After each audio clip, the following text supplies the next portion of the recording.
होता है, हम पैरालिसिस के लिए यूज करते हैं। इसके लिए यूज करते हैं पैरालाइज सर, यानी पैल्सी मीन्स पैरालाइज समथिंग।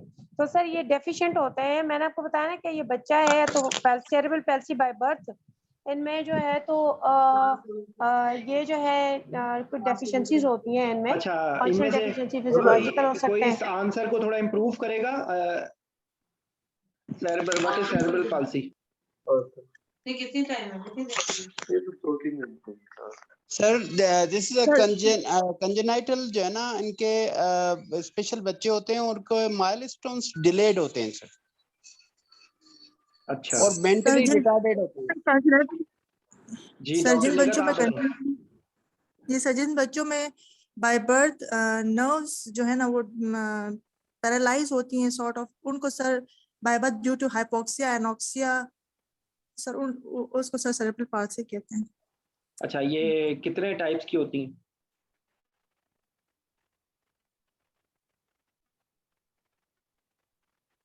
ये सर सॉरी सर निकल गया जहन से, मैंने पढ़ा था, आई don't no.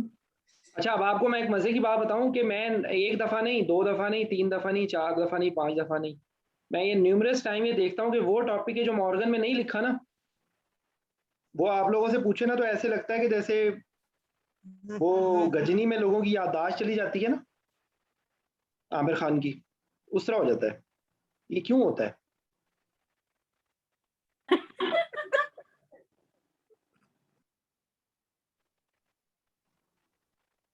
Sir please repeat कीजिएगा, क्या कह रहे हैं आप? मैंने सब लोग आप खोल के पढ़ें ये पहले, ठीक है, क्योंकि ये जो जवाब दे रहे हैं ये एग्जाम का तो जवाब नहीं है ना।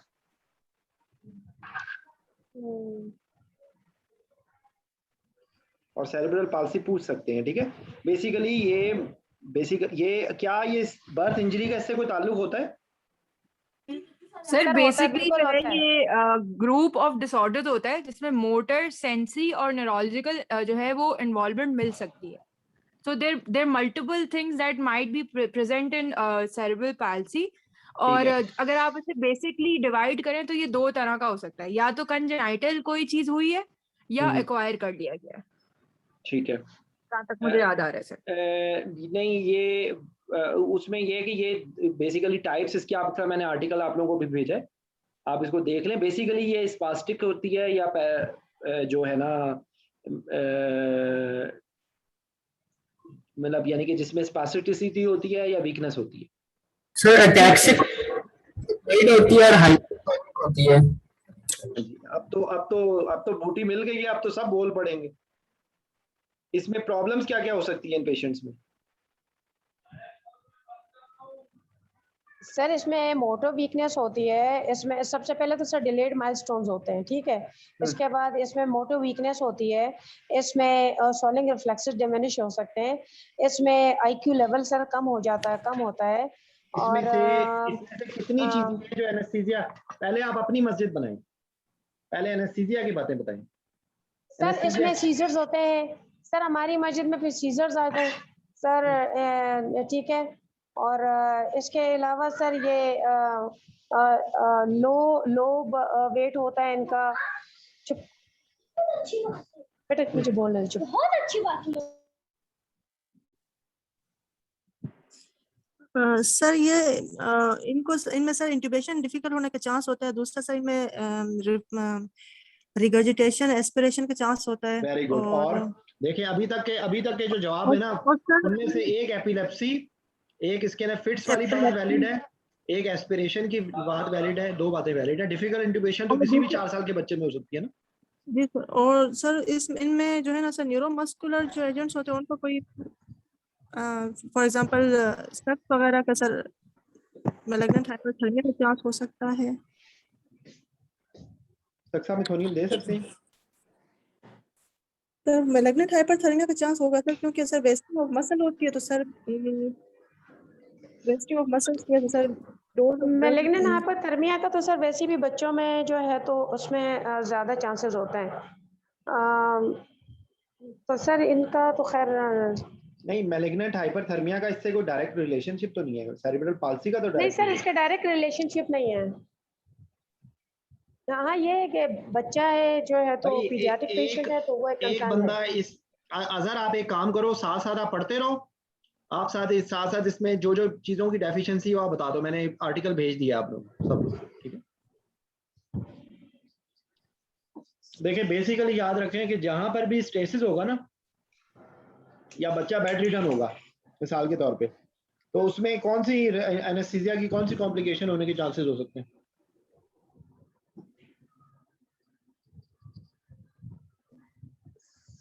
बेड रिडन होगा सर सर, DVT, थ्रोम्बोएम्बोलिज्म।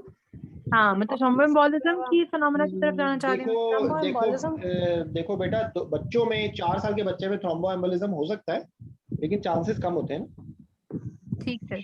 जो रेस्पिरेटरी प्रॉब्लम्स होने के चांसेस होते हैं ना। बेसिकली हाँ सर, इनमें वैसे हाइपोक्सिया मतलब ज्यादातर कॉमन होता है, हाइपोक्सिया या हाइपोथर्मिया, या ये पेशेंट्स डिहाइड्रेटेड हो सकते हैं, क्योंकि ऑब्वियसली खुद तो बता नहीं पा रहे कि कितना लेना चाह रहे हैं। तो जो 3 मेन चीजें आई थिंक हम फेस करेंगे वो यही अच्छा, होंगी आप कि में से हाइपोक्सिया हो किसी ने सकता है। सेरेब्रल पाल्सी का बच्चा देखा है? सर हाँ देखा हम है। कराते हैं, लाइक हाँ मतलब 3-4 केस कराए होंगे हमने यहाँ पे। नहीं, लेकिन उनमें कोई जरूरी तो नहीं है कि सारे बच्चों के अंदर मेंटल डिले भी हो, जरूरी तो नहीं है। मतलब यूजुअली एंटी एपिलेप्टिक्स पे होते हैं, क्योंकि देखनी होती है कि सीजर्स जो है वो कंट्रोल्ड हैं इनके या नहीं है, या इनके में हिस्ट्री है या नहीं है, या सर आप यही असेस करते हैं बहुत डिहाइड्रेटेड ना हो, और आईवी वगैरह के लिए देख लेते हैं अगर बहुत ही छोटा बच्चा है तो वही जो नॉर्मल ज्यादातर पीडियाट्रिक्स में सिर्फ एक सीजर्स एक एडेड वो मसला होता है, या हाँ, फिर एस्पिरेशन प्रोफाइलेक्सिस दे दें, वरना तो और कुछ इतना नहीं डिफरेंट होता है। That's no, we are not doing anything different. I don't know अगर मैं कुछ मिस कर रही हूँ तो।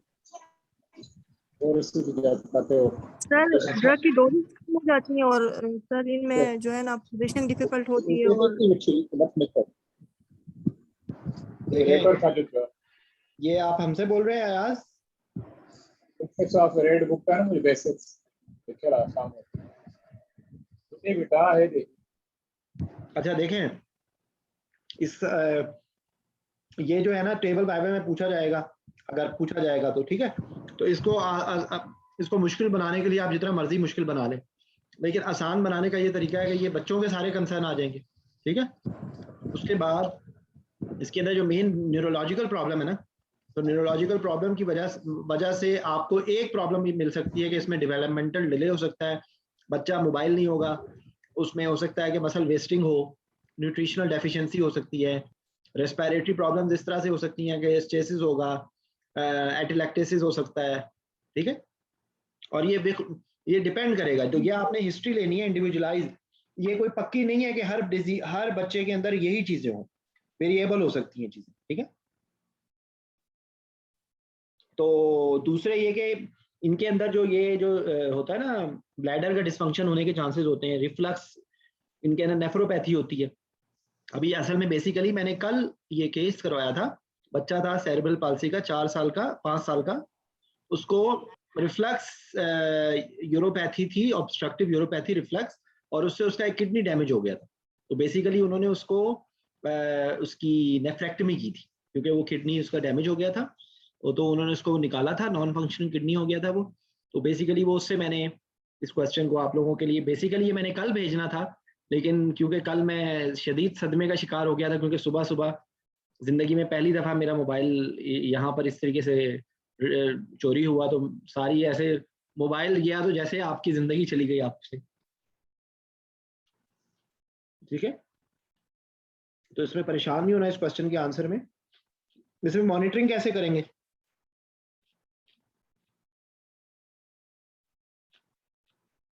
जी, एनीवन, किसी खास मॉनिटरिंग की जरूरत होगी इसमें? सर टेम्परेचर मॉनिटर करके हाँ सर, हाइपोथर्मिया के लिए तो हम वैसे भी बच्चों को देखते हैं ये, और सर बाकी स्टैंडर्ड मॉनिटरिंग तो करेंगे ही, टेक्नोग्राफी है, पल्स ऑक्सी है, ब्लड प्रेशर है, सर टेम्परेचर देखेंगे। सर 4 साल का सर, वैसे प्रीकॉर्डियल स्टैट इसका सर इस पे भी देख सकते हैं। अच्छा, उसके बाद मुझे बताएं कि ये एक चीज मैं मिस कर गया प्री ऑपरेटिव में, कि ये कौन कौन सी मेडिकेशंस ले रहे होते हैं ये पेशेंट? एंटी एपिलेप्टिक सर, जी, और जो एंटी स्पैस्टिक चीजें, क्योंकि इनके मसल स्पैस्टिक हो सकते हैं ना सर, तो जितनी एंटी स्पैस्टिक चीजें होती हैं वो ले सकते हैं। मसल रिलैक्सेंट्स होते हैं, बैक्लोफेन ले रहे होते हैं, ठीक है। एग्जैक्टली, बैक्लोफेन, जी जी तो जी। जहां पर भी आपके दिमाग, जहां पर भी आए ना एंटी कन्वर्सेंट, तो आपने साथ बता देना है कि उसका ड्रग लेवल्स करवाएंगे। ठीक है सर। ठीक है, ये इसको एक दफा पढ़ लीजिएगा, क्योंकि ये इस टॉपिक के अंदर मेनली ध्यान में रखें बात के जो सारे बच्चों के नॉर्मल बच्चे के कंसर्न्स है ना वो सारे आ जाते हैं, ठीक है। और उसके अंदर एडिशनल ये सर बैक्लोफेन के साथ जो है क्या कहते हैं, इन्होंने जो लिखा है उसमें ये लिखा है कि मसल वीकनेस हो सकती है, रेस्पिरेटरी डिप्रेशन होता है, और इनकॉन्टिनेंस हो सकती है, और ड्राउजीनेस हो सकती है। तो बैक्लोफेन इटसेल्फ के साथ ये 4 चीजें हैं जो याद रखनी है कि ड्राउजी हो सकता है बच्चा, इनकॉन्टिनेंट मिल सकता है, रेस्पिरेटरी डिप्रेशन हो सकता है, और इसके मसल्स वीक हो सकते हैं। ठीक है। अच्छा, दूसरे ये सर एक क्वेश्चन है आपसे। जी जी फारूक, वेलकम भाई। वो हमारा एक सर बिछड़ा हुआ नौजवान किधर है, पहले जल्दी से ये बता दो, वो किधर है गायब? सर बस जब से सुना है कि एग्जाम नहीं हो रहा है तो एग्जाम थोड़ा डिले हो गया तो अपने कामों में मिले ना, तो उसके जरा कान खींच के उससे कहो कि भाई पढ़ाई जारी रखो, ठीक है। जी जी सर सवाल ये है कि जब जो हम करते हैं और जो वाइवा में पूछा जाता है, आप हमेशा कहते हैं वाइवा में हमेशा सेफ बात किया करो। अब ये जो सेरेब्रल पाल्सी के बच्चे मैंने जितने भी कराए हैं, एमआरआई के लिए यूजुअली सिनेरियो भी एमआरआई में आता है कि सेरेब्रल पाल्सी का किड एमआरआई के लिए आ रहा है, ठीक है। तो प्री ऑप असेसमेंट में इनका बेसिकली इनके कंटिन्यूअस माइक्रो एम्बुलाई होते रहते हैं, तो इनके चेस्ट जो है तकरीबन हमेशा ही आपको खराब सा मिलता है। सिंस ये बच्चे खुद कुछ नहीं बता सकते, तो इनके माँ बाप से पूछना होता है कि ये अपनी बेस्ट कंडीशन में इस वक्त है कि नहीं। आपकी असेसमेंट होती है, प्लस माँ बाप से भी पूछना होता है कि ये इस वक्त इसकी बेस्ट कंडीशन है कि नहीं है, ज्यादा खांस रहा है क्या, ज्यादा चेस्ट में गड़गड़ है, ये सब चीजें उससे पूछनी होती हैं। तो वहां किस तरह और अगर वो अपनी बेस्ट सिचुएशन में है और इससे ज्यादा हम उसको ठीक नहीं कर सकते, तो हमें उसको उसी सिचुएशन में कराना होता है। अब यूजुअली तो हम ये कराते हैं, लेकिन आप कहते हैं कि वाइवा में प्ले सेफ, तो इसको प्ले सेफ की तरह किस तरह बताएंगे? देखो भैया, आपने खुद ही बता दिया, ये रिस्क वर्सेस बेनिफिट होगा ना, हमेशा देखा जाएगा कि किस पर्पस के लिए हो रहा है, एक बात, ठीक है। और रिवर्सिबल कंपोनेंट कितना है। सही सही, आपने बेसिकली इसका आंसर खुद दे दिया। अब ये माइक्रो एम्बुलाई वाली जो आपने बात की है, ये माइक्रो एम्बुलाई किस तरह से होता है? सर वो ये जो बच्चे हैं कंटिन्यूअसली अपनी सिक्रीशंस जो है ना बाहर थूक नहीं पाते, तो ये अंदर लेते रहते हैं। नहीं तो तो वो उसको कुछ माइक्रो जो है एम्बुलाई नहीं बोलेंगे ना, एस्पिरेशन बोलेंगे। Micro aspiration, sorry micro aspiration, yes. ठीक है, क्लियर हो गई बात। फारूक ने बिल्कुल जो चीजें मैंने मिस कर दी थी वो फारूक ने इस तरह बता दी। बेसिकली इसके अंदर यही होता है कि इसमें recurrent infection, respiratory tract infection हो सकते हैं, जैसे मैंने आपको बताया ना एटीलैक्टेसिस, ये एक सीक्वेंस ऑफ इवेंट्स है, और माइक्रो एस्पिरेशन भी हो सकती है। और एक बात ये कि ये बहुत वैरायटी ऑफ डिजीज है, ये ग्रुप मतलब यानी कि मुख्तलिफ कंडीशंस में बर्थ इंजरी हो गई है, बच्चा गवर्नमेंट हॉस्पिटल में रिसीव होते हुए बच्चा हाथ से गिर गया, तो वो उसको सेरेब्रल पाल्सी हो जाएगी बाद में, ठीक है। इस तरह की जो या बर्थ इंजरी हाइपोक्सिया उसकी वजह से सेरेब्रल पाल्सी हो सकती है, या कोई कंजेनिटल प्रॉब्लम हो। तो इसके अंदर आपने जो बेसिक प्रिंसिपल है ना बच्चों के, जिस पे मैंने बहुत ज्यादा स्ट्रेस दिया था, उसमें बहुत कुछ बीमारियों में से एक ही बीमारी डिस्कस नहीं की थी, ठीक है। तो इसके अलावा कोई और बात इसमें तो नहीं रह गई? कोई अच्छे अल्फाज में डॉक्टर निघत, आप अगर आपसे physiological, pharmacological, anatomical consideration in 4-year child, तो आपने 3 हेडिंग्स में किस तरह बताना है, इफेक्ट, चेंज, इफेक्ट, मैनेजमेंट, ठीक है। और आपके पास सिर्फ 1 मिनट है, 1 मिनट आपके पास 1 मिनट हो, और 1 मिनट में आपको पीडियाट्रिक की फिजियोलॉजिकल, फार्माकोलॉजिकल, एनाटॉमिकल चेंजेस इस तरीके से बतानी है कि कॉम्पैक्ट वर्ड्स में सारी चीजें आ जाए, और 1 मिनट है आपके पास। सर चेंजेस में, रिस्पिरेटरी चेंजेस में सर, रिकरेंट इन्फेक्शन की वजह से सर हमें प्रॉब्लम आ सकती है। दूसरा सर गैस्ट्रोएसोफेजियल रिफ्लेक्स की एस्पिरेशन के अच्छा, चांसेस हो सकते हैं। एक मिनट, मैं अपने क्वेश्चन को रिपीट कर रहा हूँ, मैं क्वेश्चन को रिफ्रेज कर रहा हूँ, आप मेरे क्वेश्चन को नहीं समझी। ये हम इस पेशेंट की नहीं बात कर रहे, हम वैसे ही बात कर रहे हैं कि physiological, pharmacological and anatomical changes in 4-year child. ठीक है, ये आपको कोई भी सिनेरियो में आ सकता है ना, जिसमें 4 साल का बच्चा होगा, 2 साल का बच्चा होगा, 1 साल का बच्चा होगा, 5 साल का बच्चा होगा, तो उसमें अब आपको बस लंबा बेतहाशा टाइम तो नहीं होगा ना, तो आपको उस 5 मिनट के सिनेरियो में से आपके पास मैक्सिमम 1 मिनट में आपने ये सारी बातें बतानी होंगी, तो आप कैसे बताएंगे? सर 4 साल के बच्चे में सॉरी मैं समझ नहीं रही, आपको क्वेश्चन समझ नहीं आ रहा, सॉरी। दूसरा तो आप बताओ, शाबाश। सर इसमें एनेस्थीसिया कंसर्न्स पूछे हैं, तो इसमें सबसे पहले मेरे कंसर्न्स है कि पीडियाट्रिक कंसर्न्स है, इसके फिजियोलॉजिकल, एनाटॉमिकल, फार्माकोलॉजिकल कंसर्न्स है, प्लस भी ये बच्चा सेरेब्रल पैल्सी का है, तो इस बच्चे के अंदर जो है तो यार फारूक आप बताओ, ये नुसरत ने भी सवाल ही नहीं सुना है। फारूक आप प्लीज। सर मैंने वही सवाल पिछला जो आपने कहा था वो सर मेरा डिस्कनेक्ट हो गया था सर। अच्छा चले ठीक है, फिर फारूक बताओ। हाँ आंसर Bursting airway. आपके पास 1 मिनट है, घड़ी देख के 1 मिनट में बताना है। Okay. Large head, edentulous, fragile mucosa, and shift of epiglottis. तो difficult airway है, तो you need to have your equipment ready according to the age of the patient, and tube sizes ready along with supraglottic devices as a backup, and you have to have good pre-oxygenation and controlled environment. Then brain में blood brain barrier कमजोर होता है, they are very responsive to narcotics, so vigilant use of narcotics, increased MAC increase होती है, so you have to increase the MAC according to the age of the patient. Then they tend to जो fat thermo जो brown fat होता है वो होता है इनमें white, they tend to hypothermia में आसानी से जा सकते हैं, so you have to cover the patient, केथर्मिया का use, warm fluids use, then comes protein bound. Sir जी सुन रहा हूँ। लिवर इमेच्योर होता है सर मेरा एक कॉल आ रही है हॉस्पिटल में, एक ओके सर सवाल ये रिपीट कर देना सर प्लीज। देखा, सवाल ये है कि physiological, pharmacological and anatomical changes in 4-year-old child. आपसे एनेस्थेटिक कंसिडरेशन के अंदर कोई सवाल में मिसाल के तौर पे 4 साल के बच्चा है, उसकी टॉन्सिलेक्टमी होनी है, उसका कोई भी प्रोसीजर होना है, वो आपसे जब आपने 4 साल के बच्चे के बारे में आपने बताना होगा ना, तो आप 1 मिनट मैक्सिमम होगा आपके पास।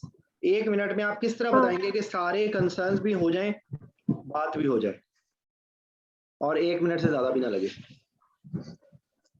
सर तो अगर हमारे एनेस्थीसिया से रिलेटेड मैं बताऊं तो सबसे पहले तो ये बच्चे डिफिकल्ट एयरवे के साथ होते हैं, ठीक है, और इसके अलावा जो इनमें drug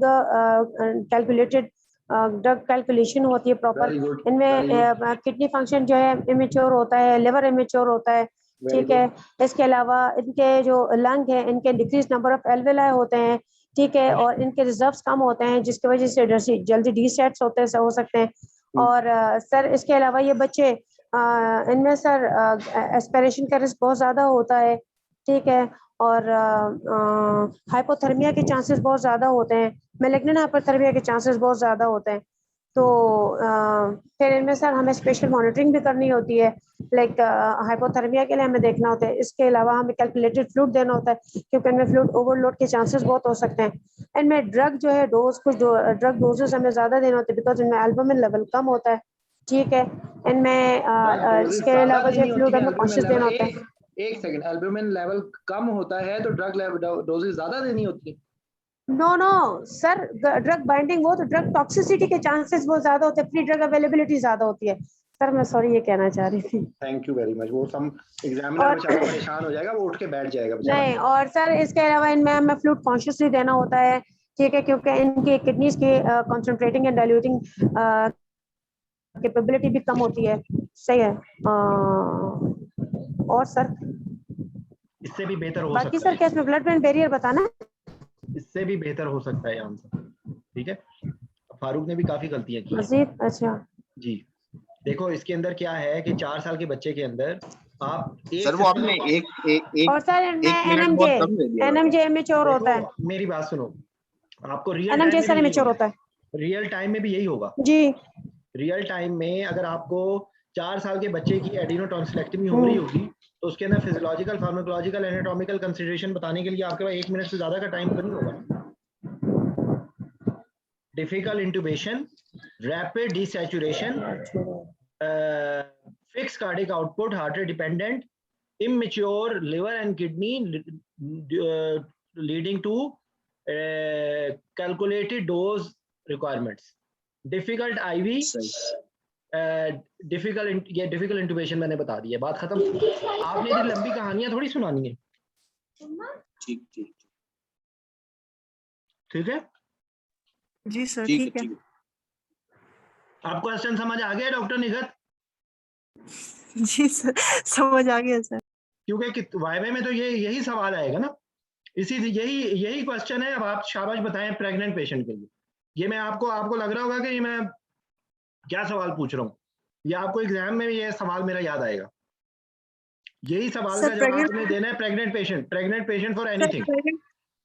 pregnant patient for anything sir, सबसे पहले रेस्पिरेटरी कंसर्न्स आएंगे, रैपिड डिसैचुरेशन के चांसेस हैं, एयरवे एडिमा है सर। उसके अलावा जो है ना जीआईटी मोटेलिटी कम है तो उसके रिफ्लक्स चांस ज्यादा हैं सर। उसके अलावा हमारे पास अगर वो उसके अलावा स्पेशल कंसिडरेशन क्लेम्टिक वगैरह है तो फिर उसके लिवर फंक्शंस और वो हमारे लिए वो उसके कंसर्न्स हैं। और सर इसके अलावा स्पेशल कंसर्न कहाँ से आ गया? नहीं स्पेशल कंसर्न की तो मैंने नाम ही नहीं लिया ना। एक प्रेग्नेंट पेशेंट है और आप तरतीब से चलें। देखें तरतीब से इस तरह पहले एयरवे बता दें, पहले आपने दिमाग के अंदर बोलें। जरूरी नहीं है कि आप उनको सिस्टम बता के करें। आप पेशेंट के बारे में से इस तरह बताएं कि इस पेशेंट के अंदर एफआरसी कम होता है सो इसलिए जल्दी डिसैचुरेशन हो जाती है। इस पेशेंट के अंदर गैस्ट्रोपरेसिस होता है, इस वजह से एस्पिरेशन का रिस्क होता है। इस पेशेंट के अंदर जो है वो रिलेटिव रेस्पिरेटरी अल्कोलोसिस होता है, तो इसलिए आपने इंट्राऑपरेटिवली भी उसी को मेंटेन रखना होता है। इस पेशेंट के अंदर हाइपरवोलीमिया होता है, कार्डिक आउटपुट ज्यादा होता है, रिलेटिव जो है वो डाइल्यूशनल एनीमिया होता है, प्रेगनेंसी इज अ हाइपरकोएगुलेबल स्टेट। समझ आ गई बात? ये सवाल ये इस तरीके से होगा क्योंकि ये आपके वहां पर जब वो आपसे कोई भी सिनेरियो पूछेंगे तो उसके अंदर ये अगर आपको याद नहीं होंगी ना चीजें तो आप वहां पर चीजें मिस कर जाएंगी, या आप इसी तरीके से हैफाजर्ड शुरू करेंगे कि एक जीआईटी का सिस्टम का बता दिया, एक रेस्पिरेटरी का बता दिया। नहीं, और प्रैक्टिकली स्पीकिंग क्या होता है, या रेस्पिरेटरी प्रॉब्लम होती है या कार्डियोवैस्कुलर प्रॉब्लम होती है, मैक की रिक्वायरमेंट कम हो जाती है, थ्रोम्बोप्रोफाइलैक्सिस देना होता है, दैट्स इट। 2 लाइव्स होती हैं, मदर एंड फीटस, प्राइवेट, और उसके बाद जो है जस्ट आफ्टर डिलीवरी जो है वो पेशेंट मैक्सिमम कार्डिक आउटपुट होता है उसको। यही 5-6 बातें हैं जो आपने बतानी होती हैं। ओके सर ठीक है, क्योंकि ये सिनेरियो इस तरीके से भी आ सकता है कि ये pregnant patient for any surgery, ठीक है, उसके अंदर भी आपको इसी तरीके से बताना है। सिर्फ थोड़ा सा ऑल्ट्रेशन ये कर देनी है कि आपने जो दवाइयां दे रहे हैं उसका इफेक्ट बच्चे पे हो रहा है। अगर सिजेरियन सेक्शन होना है तो वो अगर आपने कोई ऐसी दवाई दे दी है जो फीटल प्लेसेंटा बैरियर क्रॉस करके चली गई है और न्यूनेटल कोई प्रॉब्लम क्रिएट कर सकती है, या कोई ये कंडीशन होगी, या कोई ऐसी कंडीशन अगर शुरू की प्रेगनेंसी में है तो वो ट्रेप्टोजेनेसिटी हो सकती है, ठीक है, या कोई ऐसी दवाई हो सकती है जो यूट्रस की एक्टिविटी बढ़ा सकती है। लाइट प्लेन ऑफ अगर एनेस्थीसिया होगा तो उसके अंदर प्रीमेच्योर लेबर हो सकती है, ठीक है। तो ये बातें हैं, क्योंकि प्रेग्नेंट पेशेंट के अंदर ये प्रेग्नेंट पेशेंट तो आना ही आना है ना। वो तो अलग कहानी है कि उसके अंदर ब्लड प्रेशर ज्यादा है तो उसका क्या करना है, वो एक अलग कहानी है। उसके अंदर भी 3-3, 4-4 बातें हैं। एक्लेम्शिया में आपको ये बताना है कि भाई इसका ब्लड प्रेशर कंट्रोल करना है, फिट्स को कंट्रोल करना है और डिलीवरी ऑफ बेबी करनी है। उसके अंदर अगर कोई सिस्टेमिक इन्वॉल्वमेंट है सीएनएस की या कोएगुलोपैथी है तो उसमें आप वो आपकी कंसिडरेशन में आ जाएगी, ठीक है। कोएगुलोपैथी होगी तो it's better to avoid GA regional, आप जीए की तरफ जाएं। जीए देंगे तो आपने स्ट्रेस रिस्पांस को ब्लेंड करना है। और बाकी ये है कि मैग्नीशियम से रिलेटेड आपको बातें पता होनी चाहिए, ठीक है जी सर। ठीक है जी। फारूक कोई और सिनेरियो? सर सिनेरियो तो बहुत है, लेकिन मुझे मेरे वो सक्सेनाइल कोलिन का जवाब नहीं मिला सर। लास्ट टाइम असल में 4 year old kid with emergency surgery आया था, तो वो मुझसे कंटिन्यूअसली पूछ रहे थे कि कौन सी ड्रग तुम इसमें नहीं दोगे, और मैंने इंडक्शन सक्सेनाइल कोलिन से करवाई थी उसकी, उस पेशेंट की। तो बाद में आके मुझे पता लगा कि वो सक्स नहीं देनी, और वो जो है हाइपरकैलेमिया को अवॉइड करने के लिए। देखो यार मेरी एक बात सुनो, एक सक्स खाली ये क्यों नहीं देना? नहीं देखिए मेरी एक बात सुने सर, सक्स क्यों नहीं देना? मैं यही तो पूछ रही हूँ। नहीं देखो नुसरत तो सदमे में आ जाएगी, देखो सक्स ना देने की सर सदमे में नहीं आ रही सर, यही सवाल मैंने पता है क्या गौहर अफशां से किया था जब वो लेक्चर ले रही थी, तो सर उन्होंने मुझे बड़ा अच्छा से जवाब दिया था। क्या जवाब दिया? उन्होंने मुझे कहा कि हमारे पास रोक्यूरानिम है नहीं, ठीक है, और मुझे RSI करना है, तो कह रहे चाहे मैं मुझे सक्स पसंद ना भी हो, but I have to give because I have no another option. वो भी बच्चे ही का सिनेरियो था। तो सर हाइपोकैलेमिया जब हमने कहा तो वो कह रहे हैं कि देखिए हर ड्रग के साइड इफेक्ट्स हैं, अगर हमारे पास सामने एक उसके लैब्स में हाइपरकैलेमिया नहीं है तो कह रहे हैं फिर ये सोचना कि हाइपरकैलेमिया करवाएगा तो दैट्स रॉन्ग। सर ये मुझे जवाब मिला था। देखिए आप मेरी बात सुने, एक याद रखें बात, आप लोगों को एग्जाम के अंदर चीजों को डिफेंड करना होता है, आपसे सिर्फ वहां पे कंसर्न बताने होते हैं कि अगर सक्सामेथोनियम देंगे तो ये कंसर्न है। आपको मैंने जुमला याद कराया है कि अप्रोच विल बी इंडिविजुअलाइज्ड, ठीक है। we are doing rapid sequence induction because there is risk of aspiration, and whenever we are using सक्सामेथोनियम there is chance of patient having increase in potassium level, so we have to outweigh the risk versus benefit। अब मुझे बताएं इसमें कोई fail करेगा आपको? ठीक है। ये क्यों एक वन साइडेड जुमला क्यों बोलने लगते हैं? सर इसमें थोड़ा सा मुझे काइंडली गाइड कर दें। एक्सक्यूज मी, देखें अगर उन्होंने कोई सिनारियो नहीं दिया हुआ तो फिर तो ठीक है कि हम ये आप वाली बात रिस्क वर्सेस बेनिफिट करके और इंडिविजुअलाइज्ड अप्रोच करेंगे, दैट्स ओके। लेकिन अगर कोई सिनेरियो पर्टिकुलरली दिया हुआ है, like we are discussing CP child और 4 साल का है, तो अगर उसमें कोई इमरजेंसी सर्जरी है तो वो तो कहेंगे भाई इसमें आप क्या करेंगे, उसका हमें जवाब क्या देना होगा? उसमें आपके पास ज्यादा रिस्क किस चीज का है? सर रेस्पिरेशन का। आप उसके अंदर इनहेलेशन और इंडक्शन कर सकते हैं?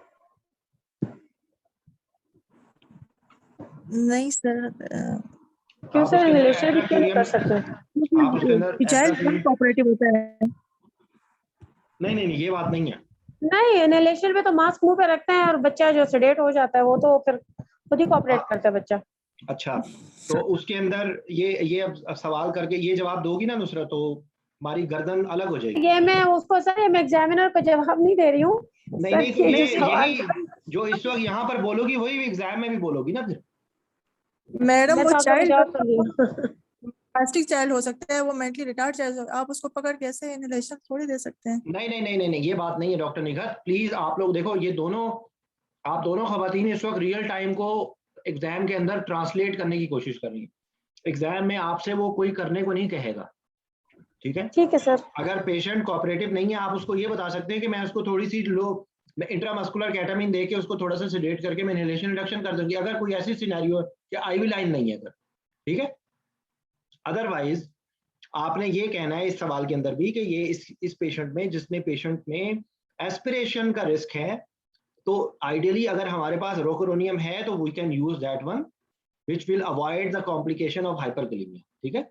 ये एक आंसर का पोर्शन हो गया। If it is not available so it is better to use suxamethonium with control of hyperkalaemia accordingly. Hyperkalaemia को आप कंट्रोल नहीं कर सकते।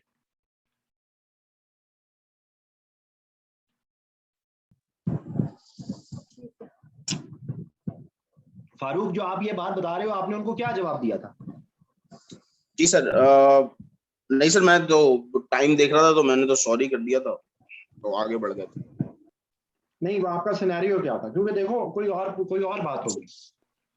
Sir 4 year old kid with acute abdomen, उसकी इमरजेंसी लेप्रोटमी करनी थी, तो सीरीज ऑफ क्वेश्चन थे उनके पास। तो ये था कि इनिशियली इवैल्यूएट कैसे करोगे, तो वही ब्रीफ हिस्ट्री वगैरह वो सारी चीजें। Then how will you proceed, theatre कैसे मेंटेन करोगे, इंडक्शन कैसे करोगे, फिर फ्लूइड कैलकुलेशन पे सवाल था, ब्लड लॉस पे सवाल था, इसी तरह फिर ये वो आगे लेके चले थे इस तरह से।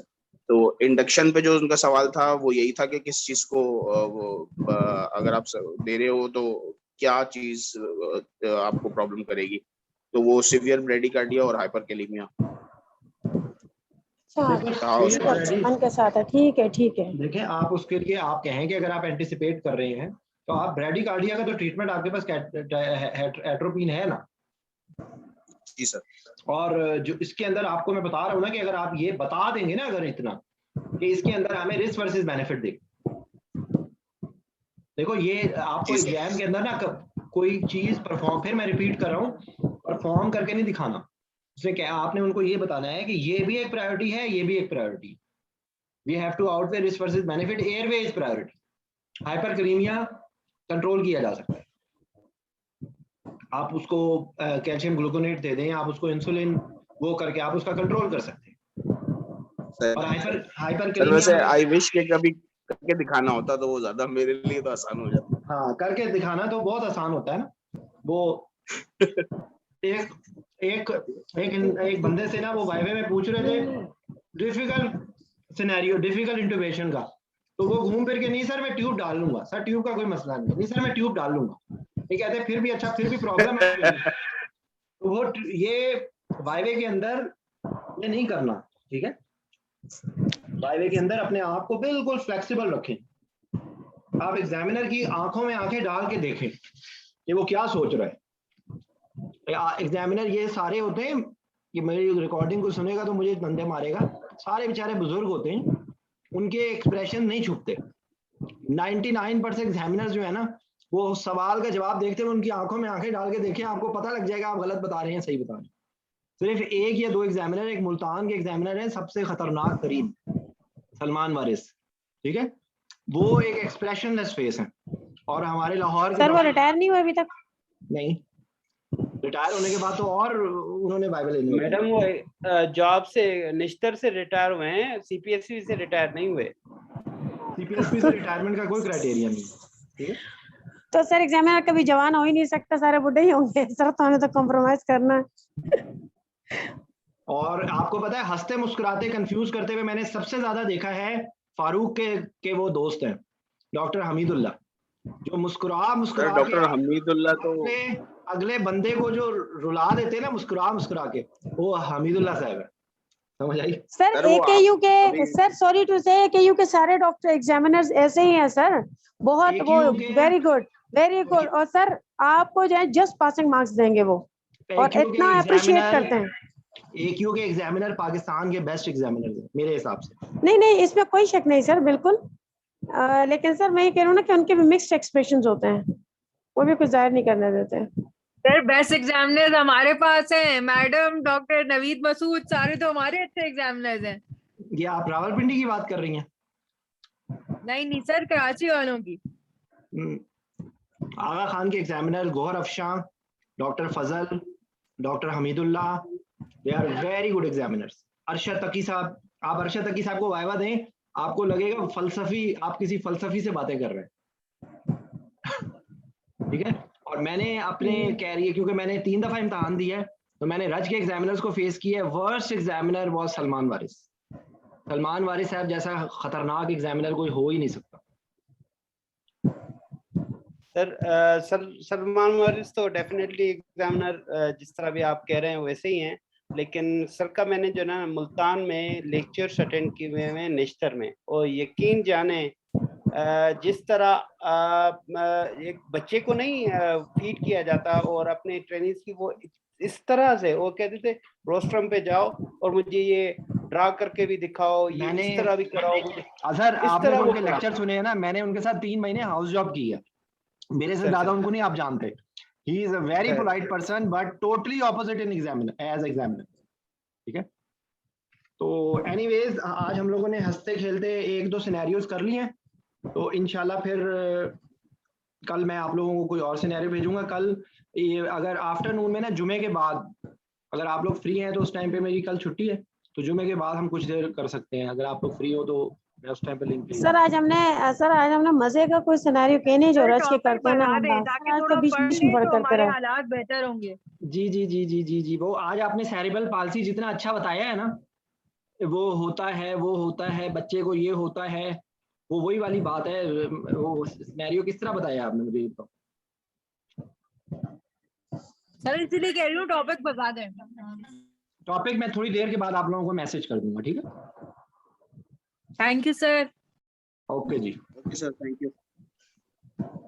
Thank you sir.